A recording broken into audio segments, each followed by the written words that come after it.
Do you even know? Do you even know what just happened? I think I already know what you're going to say. Okay, about 2 hours ago, to everyone listening, about 2 hours at the time that we are recording this, Taylor Swift got on her Instagram and pointed a joint engagement post with Travis Kelce. And Yeah. let me read the caption to everyone, even though, of course, by the time this episode airs, it's going to be a little less than a week old, right? Yeah. This information will be a few days old by the time you guys hear it, but I am absolutely certain that there is somebody on here that you are just hearing this breaking news from me 4 days later because you're not on Instagram. But here's the caption that she put on the picture. She wrote this: "Your English teacher and your gym teacher are getting married. She's getting married." And it's the caption heard around the world. So I have been listening to Taylor Swift songs since I always try to remember how old I was because it feels like I was in high school, but then I think maybe I was a freshman in college. It's somewhere around there.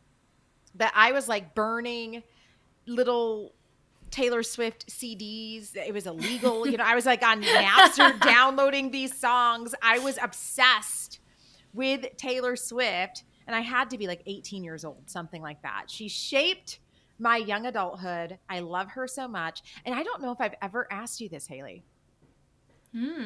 Are you a Swiftie? Oh, yes, of course I Oh, am. good. I grew up listening to her and I loved the Red album growing up. Me too. And now it just feels so nostalgic. Yeah, when she did that interview on Travis's podcast, New Heights, and she said that her favorite re-release of the re-records that she did was Red. It made me so happy because that was also my favorite re-release that she did. Yes. Okay, Crazy. So what is your favorite Taylor Swift song? Ooh, All Too Well 10-minute version. Yeah. What about you? Absolutely. Okay. So this is, of course, hard for me. My kids will sometimes ask me, like, which is your favorite? And I'm like, wow. I mean, how do I narrow something like that down? But of course, All Too Well. I also am a big fan of Almost Do. That would be my second favorite. Okay. So good. I love Almost Do. I was already a big Taylor Swift fan, but for me, favorite albums like Folklore, Evermore, which I see as sister albums. I feel like this is one continuous train of thought. Yeah. Folklore and Evermore were like fantastic. I think her peak, the best albums she ever did. And Last Great American Dynasty, the song. And so just so you guys listening, if you are not a Swiftie, if you've never heard any of her music and you think she only writes songs about boys, I mean, that may be true. But also, she is such a great writer that she has this song on Last Great American Dynasty. And by the way, because I have children in my car, I only ever listen to the clean version. Okay. Yeah. So there's not cursing on the ones that I listen to. So if you go play it and you do like the non-clean version, just know that I warned you. But on the clean version of Last Great American Dynasty, she literally writes a song about her house. And it doesn't sound like me just saying that to you. You'd be like, okay, but if you go play that song, Haley, we should link it in the show notes. Ooh, okay. We can link do that. The clean version. Okay. Last Great American Dynasty. She writes a song about her house, about like the story of the person who owned the house before her and how she kind of continues on in this legacy of the person that owned the house. And it is one of my favorite. It is my absolute favorite because it showcases her as a writer. And then what's the one? It's on Folklore. I don't know why my brain is blanking. It's about crying, about tears. Help me. You wear the same jewels that I gave you as you bury me.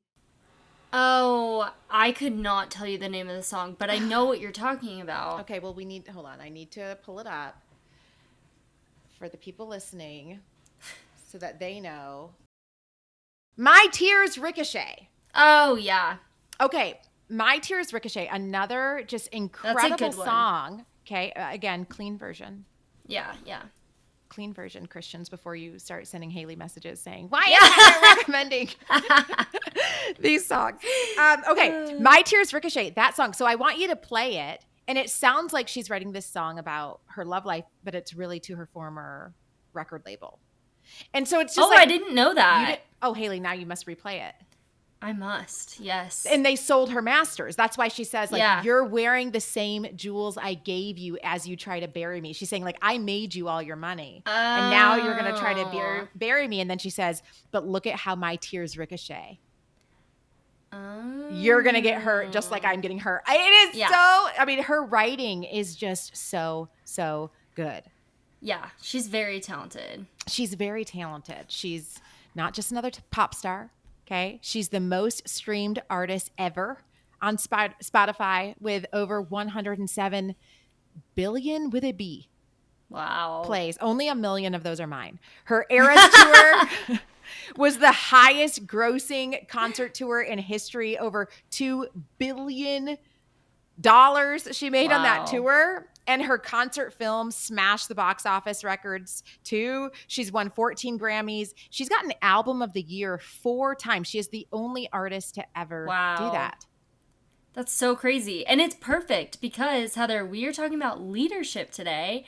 And Taylor Swift is definitely a leader in her industry. 1,000. I was going to almost say 100. And I was like, no, we're going to up it to 1,000%. So on that podcast that she did with Travis, she said this, she gave this leadership quote. And it was just like her own philosophy of how she runs her company and how she runs her team. But to me, it was really interesting because she said, if the second you yell or start screaming or just lose it, you've also lost your leadership. She said, in that moment, when you lose it, you've lost your leadership.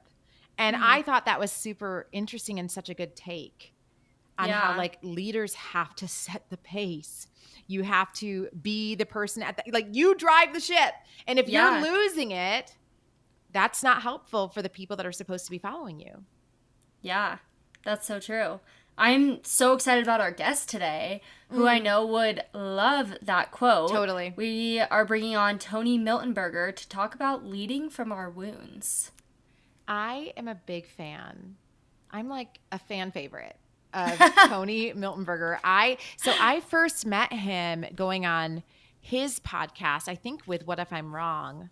And I was just really, I always say this to people, and part of it is because maybe this is like a bias because I feel like Haley and I have such a good show. I really do. I listen to other people's podcasts. I go on, you guys don't even know on how many podcast interviews I go on a week. Yeah. Several. And so I watch other people do this. And I have been I think you and I have a great show. Every time I even play it back, I usually will send Haley a text that's like, yeah, you do. Why do we not have 1 million downloads? Because we have such a good show. There is a little bit of something for, you know what? You should pause this episode and send it to a friend. Help us get to 1 million downloads. That's what I want you to do. But when I went on Tony's show, I was just like, wow, he's in his lane. Like, you are so good at this.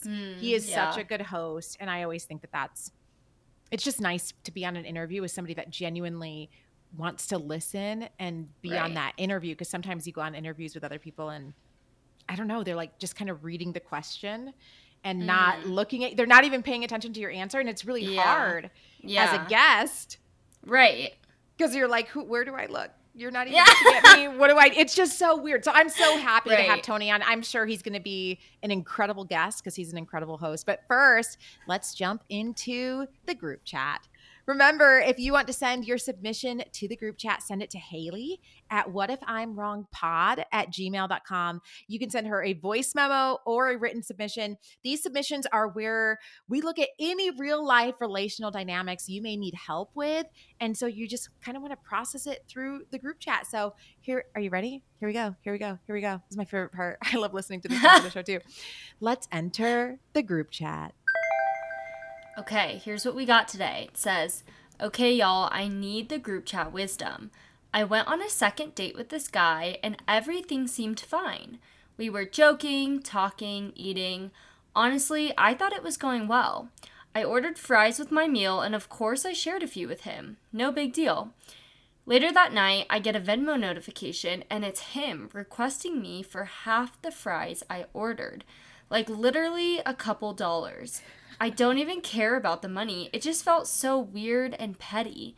Am I being dramatic, or is that kind of move a big red flag in dating right now? Okay, I'm really curious, Haley, as a dater. Yeah. What you would do if that happened to you. But I just want to say, my opinion, friend, no, you're not being dramatic. That's weird. I think that's weird. A Venmo request, I mean, unless you like say it at the table or something, then maybe it's not so, oh, hey, we're going to split this or whatever. Right. That's not so weird. That's different. But a Venmo request, I think like what, an hour later or something? You're like after the fact. He's really been pining, like sitting there, like, is she going to offer or do I have to request it? He's probably submitting something to like, I don't know, Joe Rogan's podcast right now saying like, hey, so I went on this date with this girl and she didn't offer. Was that rude of her? I sent her a request and she's not returning my phone calls. Yeah, listen, for me, it's not just about the money. It's about the message, right? Fries aren't just food. It's like, hey, we are out together. Let's have that conversation, I guess, before we go out or while we're at the table. I just think running the math on the fries is a little weird later. Yeah. I think it's appropriate at the moment, but I don't think it's about $2. It's about, like how somebody views generosity or partnership or give and take of a relationship. Dating is the time people show you their like natural reflexes under pressure. And if his reflex is to nickel and dime you over fries, imagine what bigger decisions could look like down the road. I don't know if it's petty. I just think it's very revealing of that person's personality type. It's a small moment that signals a bigger mindset, right? Red flag, maybe, but at the very least, I definitely think it's like a caution, like, oh, this is how this person thinks. Because if it's me, like I'm very bad with money, so that could be part of it too. But like, I will pay for anybody and everybody. Yeah. Anybody. Like, I'm happy to, I would never even think to do that. But my sister on the other hand, and my sister is like much better with money. Yeah. Also richer than me. She would probably absolutely send me a Venmo request for a basket of fries and be like, well, we shared them. You ate some, so pay me back. I don't know. What do you think, Haley? It's so funny because when I first read this submission, I wasn't thinking, like, I was like, oh, yeah, like, everything that you said, totally agree. It's not about the money. Like, it's more so about the message it sends. But then as we were sitting here, I just remembered I had this guy, and it's different, but I had this guy that I went on a date with. Haley, did you write the submission? Yeah, I submitted this. So I have a friend who wrote our submission. A friend, yeah. No, but I did go on a date with this guy, and we went to this, like, pizza place. And he was like, do you want to, like, share? Do you want to get our own? And I was like, oh, like, we both ended up just, like, kind of wanting different ones. So I was like, we'll just get our own. And he was like, oh, yeah, and then we could try each other's. And I was like, sure. But I didn't really want what he had. Right. And so then we're sitting and we're eating. And I kept offering, like, hey, do you want to have, like, a piece of the pizza? And he kept saying, no, I'll wait till you're done. And granted, he paid for the date. Okay. But at the end of the day, I, like, didn't eat all the pizza, and I was like, oh, yeah, like, do you want a piece now? Like, I'm good.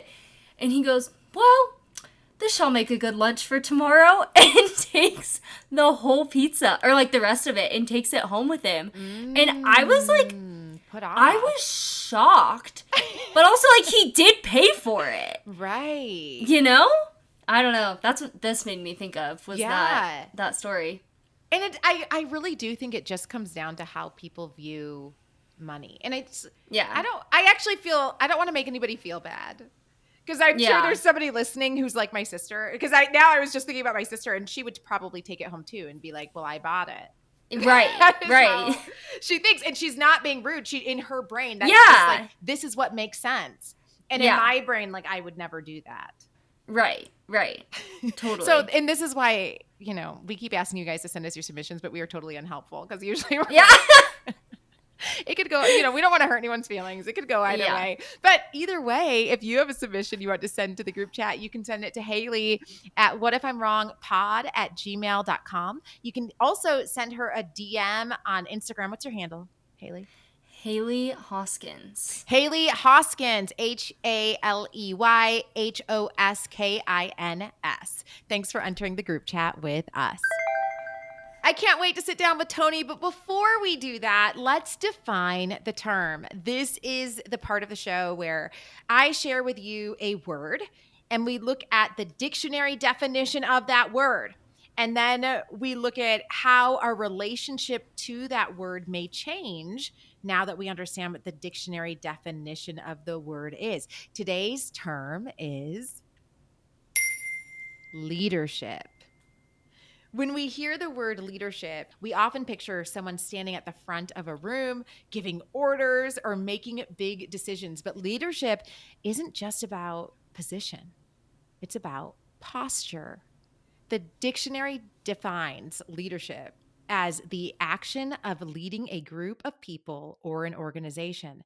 Notice that it's an action, not a title. In scripture, leadership is often flipped upside down from what culture expects. Jesus says in Matthew 20:26, whoever wants to become great among you must be your servant. That means true leadership looks less like climbing a ladder and more like stooping down to wash feet. Leadership is influence, yes, but it's also responsibility. It's the courage to go first, the humility to listen, and the willingness to sacrifice. Some of the best leaders you'll meet aren't loud or flashy. They are the ones creating space for others to flourish. So maybe leadership is less about having followers and more about helping people find their way, less about telling people what to do, and more about showing them who they are. Leadership, it's not just about standing in front.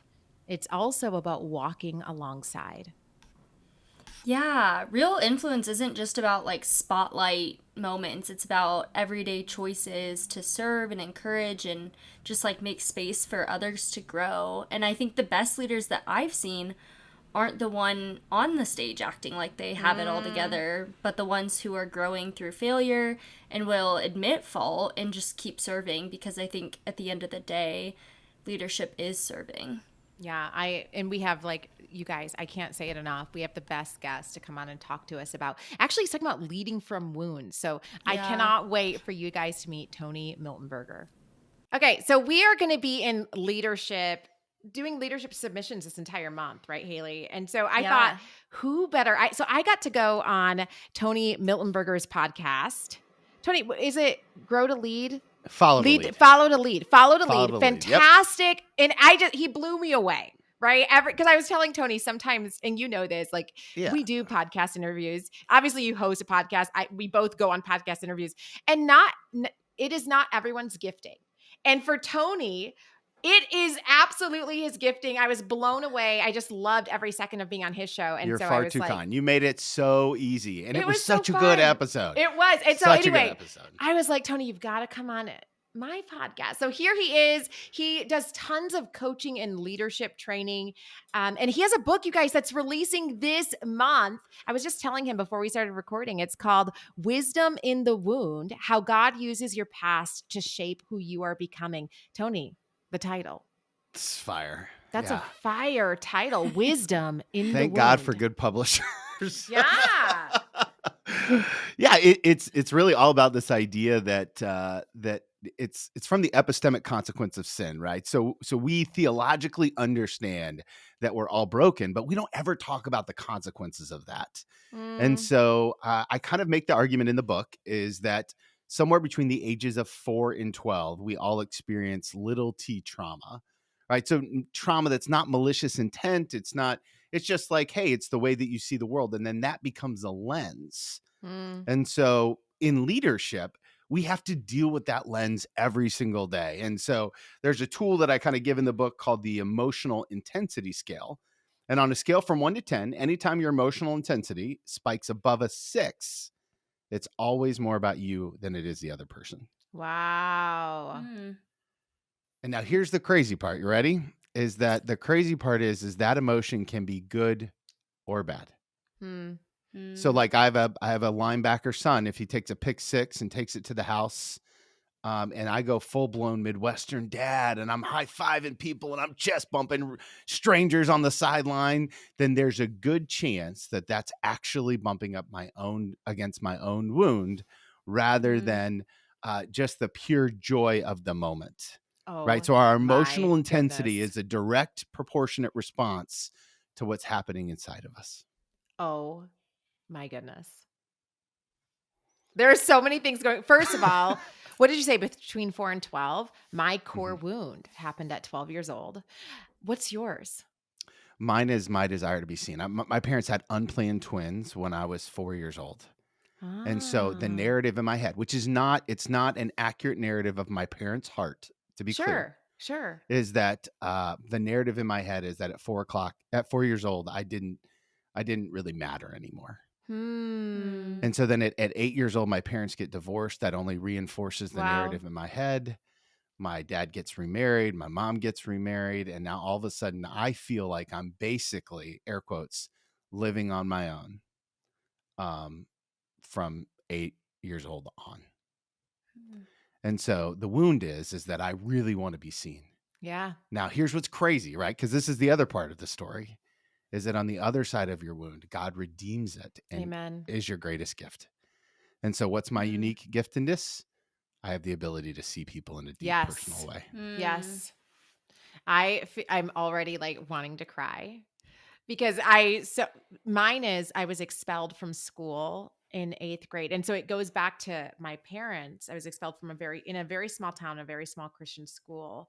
And so I just always felt like I was never going to be good enough. And I felt like I was an embarrassment. And so I'm thinking through, how has that impacted the way I lead? And what's crazy is that people bump up against our wounds all the time. So that when somebody says something about your intelligence or whether or not you're good enough or you feel disrespected, then that can instantly bump up against that wound and cause us to have an emotional response, right? Well, oh my goodness. What I'm learning is that the wisest leaders in the world, they don't have a lack of emotion, but rather they have such an intimacy with their wound that it doesn't scare them anymore. I am 1000% reading this book. Well, thank you. Wisdom in the wound. I'm not kidding. Do you do coaching? Do you do one-on-one coaching? I do. So this is coming out of my executive coaching, right? I was in the pastorate for a long time, and that's then what Lord I knew. He just kept putting people in front of me, and what happened was I realized that there were patterns. There were pattern shaping. I'm sure you see this all the time in your work too, Heather. Like there's patterns, and here's why there are patterns, right? Because it's a consequence of sin, and the enemy is not a creator.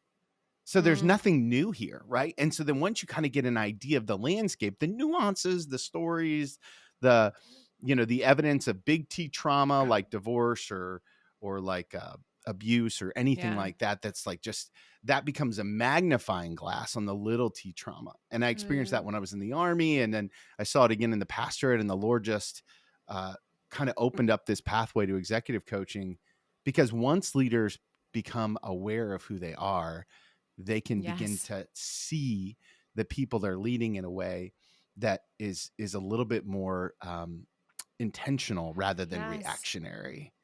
Right. And so I always say that emotions are decision points. They're not decision makers. And they only exist for one reason. And that reason is to be felt.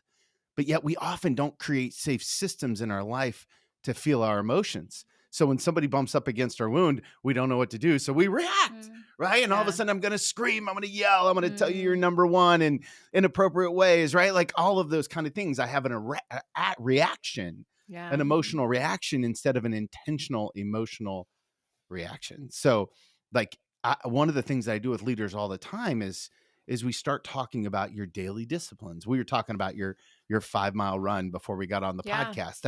That's a discipline that gives you the freedom to respond healthy emotionally. So it is, right? And so why I run. That's it. I work out so that I can be a better dad Yep. and a better leader and a better husband, not so that I am responsive to my emotional bumps, right? Because the bumps are going to come. There's no way to stop it, right? Like it's Jesus and I always think about Jesus and Lazarus when he cried knowing he was going to bring him back from the dead, because emotions were just meant to be felt. Okay, Haley, read to us our submission. Yes, I absolutely love this. Let's hear from Tony what he has to say. Okay. I used to think being a leader meant being the one who always knew what to do. At work, I prided myself on having the answers in meetings, stepping in when others hesitated, and always looking composed, even when I wasn't. But then something shifted. A newer team member asked me, "How do you decide what to prioritize when everything feels urgent?" And I didn't have a good answer. Instead of faking it, I admitted, "I'm not sure. I've been figuring that out myself." What followed was an honest conversation where we both learned something, and I noticed they seemed more confident afterward, not less. That moment stuck with me. So now I'm wondering, what if leadership isn't always about having the answers, but about creating space for others to grow by not pretending you do? What do you think about that, Tony? I completely agree. Right. I think one of the most underrated parts of leadership, it's we've attributed leadership to direction instead of influence. And I would suggest that leadership is really all about our ability to influence and influencing others. The best way to do that, if we just go back to scripture, the best way to do that we would see is through asking questions, right? When Jesus asked the disciples, "Who do you say I am?" Who do they say I am?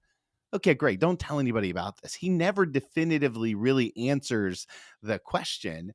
And so, one of the things that we talk about in coaching all the time, and I'm sure you feel the same way in your communications work, is that the ability to ask good question unlocks a potential inside of someone else that is much greater than if you give them the answer.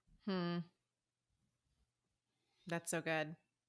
And I think authenticity is the commodity that's needed most, right? So, I'm a content creator. Heather, I know you are as well.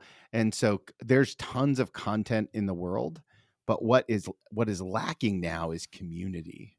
Yeah. And so instead of building more content as leadership, we need to build more community. I'm rereading right now with our church staff the Culture Code by Daniel Coyle. And, one of the things they talk about is this idea about what brings you into the circle. What are the truths? What are the beliefs? What are the safety things? What are the micro tells that tell people you're actually a part of this? And that's what people want. They want to be a part of something instead of just task oriented. So I think that your listener is spot on. And I would just encourage them to just keep leaning into authenticity. And I had a great leader in the Army who one of his rules was to always be the last person to talk in a room, because he knew once he gave his opinion, changes it changes the whole tenor of the room. It stymies the ability for anyone else to be creative. Haley, let's try to do. Let's do. What's that called? Not machine gun. What's it called? Rapid fire. Lightning fire. Lightning round. Okay. We have a few short ones. Okay, let's do it. And we have like a couple minutes. I'm going to give them real quick. I'm going to give them real quick answers. Okay. Could I be wrong in thinking that leaders need to stay emotionally detached to make good decisions? I would say that you are wrong. You need to be incredibly intentional with your emotions. John Tyson says spirit-led, data-informed. And I believe that's true emotionally too. Be emotionally informed and data-informed and in the middle. But if you take out emotion, then you're taking out everything that makes you human. That's good. Yeah. Haley, next one. Rapid fire, Haley. Okay. Here we go. Is it possible I've misunderstood leadership as pushing for performance when it might actually be more about creating psychological safety? It depends on what you're leading people towards. Okay. So I would say that in the event, if you have a task-oriented leadership goal, then and it's brief, then psychological safety may be less important than the task. However, 90% of the time, psychological safety is critical to get people to buy in to completion of the task. All right. It's that old adage, people don't care how much you know till they know how much you care. And another way to say that is people don't care how much you know until they feel safe around you. Yeah. What if I've been assuming leadership is about seniority when really it's something anyone can practice at any level? Agreed. Leadership is just about influence. And if you want to empower the next generation, Kara Powell says this from the Fuller Youth Institute. She says, give them the keys. Right. And so if you want to be a really elite level leader, give the next generation keys and give them permission to lead you. Okay, last one. Am I getting it wrong by believing that showing vulnerability makes me a weak leader? Yes. Yes, it's not weak. It's so much strength, right? Nobody ever walks alongside somebody who is vulnerable and says, man, I wish you weren't so vulnerable. Yeah. Right? What they say is, I see you. I respect it.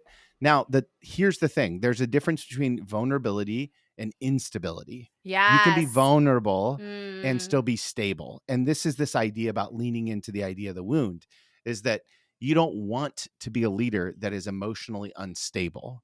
You can be emotional. Martin Luther King, one of the most emotional leaders in all of history, passionate, used his words so carefully, so pointedly, used his emotion like an incredible tool to get people to believe in what he was saying, but very stable, not emotionally unstable.